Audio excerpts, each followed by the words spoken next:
Garrett what? Don't we have one?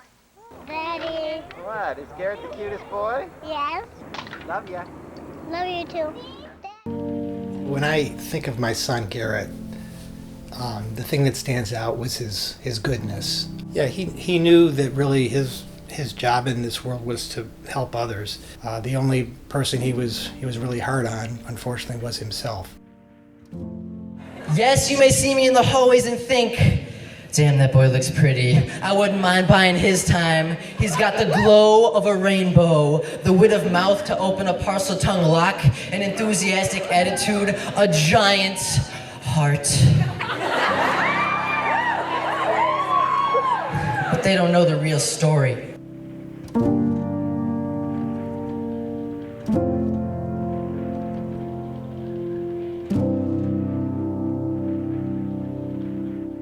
In the end, I feel like Garrett's heart was too big for this world. He just experienced life so fully, and his big heart took it in a way that made it difficult for him to live in this world. But for many years, he just exploded with happiness. He had really strong empathy skills, so he always tried to put himself in other people's shoes and understand what they're going through and how he could be there for them.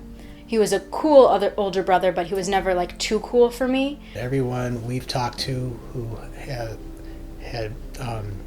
children or young adults who died by suicide say the same thing about their kid, that they were really sensitive and really kind. We know statistically that suicide rates have been rising greatly in this country over the past 15 years. So it's not atypical for us to see up to 15 youth in a day, most of whom have increased suicide risk in our emergency room. These rates among young people are not rising around the world. They are rising in the U.S. I believe they're rising in the U.K. We also know that the rates of self-reported depression and anxiety and stress are up in young people in very much a parallel way. We both had the idea for a residential space that people could go to that would be holistically focused. If there was a place that could be relatively affordable and have a mix of activities and treatment that were evidence-based, I think it would go a long ways in filling the gap in care. Within a few months, we assembled a team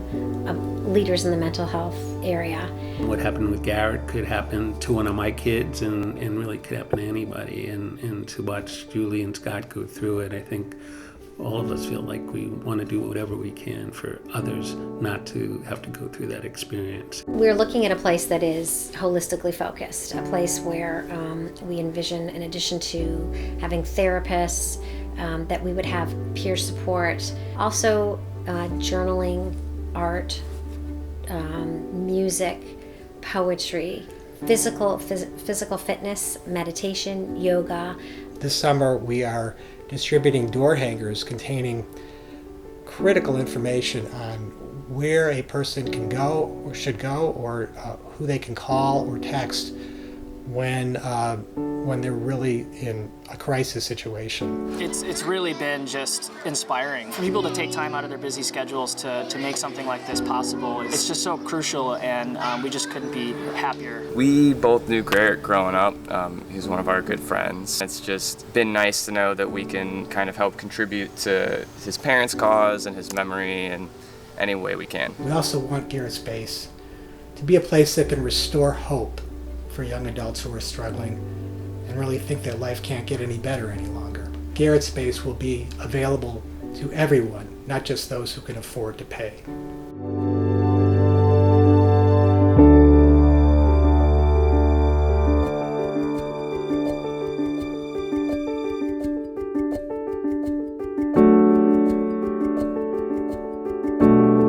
You look back and see hundreds and hundreds of people, some of whom I knew, many of whom I didn't, just all coming together to practice for this cause in this place where I really felt his presence there today. This is about bringing people together to say this matters. We need to do something about it. I think Garrett Space can make a significant difference, and I think it will grow over time. And with the passion that's behind it, I'm quite sure that the initiative will go forward and grow. When people are struggling, more than anything, they need to feel supported and they need to be a part of a community. When we struggle, we can feel isolated and ostracized. And what I see Garrett's space as is this center, or this providing this community for young adults. That's what my brother was all about. He was all about creating a sense of community and connection with other people. We think that our initiative will make inroads on this epidemic. We are guided by the Spirit of our Son.